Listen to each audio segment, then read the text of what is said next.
এখন থেকে আপনারা ঘরে বসেই মোগলাই বানিয়ে খেতে পারবেন। কিভাবে সেটা আমরা প্রথম থেকেই কিন্তু দেখাচ্ছি। একটা ডিম আপনাকে কিনতে হবে। একটা ডিমের পরে সেই মরিচ এবং পেঁয়াজ সুন্দর করে কেটে তার সাথে মিক্সার করতে হবে। আর হ্যাঁ, একটা রুটির মতন, রুটির চেয়ে বড় একটা আটা, কিছু পরিমাণ আটা ছেনে তারপরে সেটাকে বেলন দিয়ে বলতে হবে।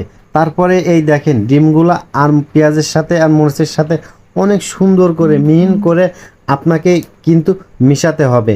মিশানোর পর কি করতে হবে তা কিন্তু আপনাদের সব কিছুই আমরা দেখাচ্ছি।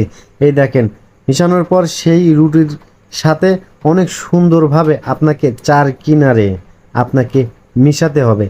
দেখেন এই ছোট্ট ছেলে রিয়াদ কত সুন্দর করে সেই মোগলাইয়ের ভাঁজটা দিচ্ছে, আর এই ভাঁজটাই কিন্তু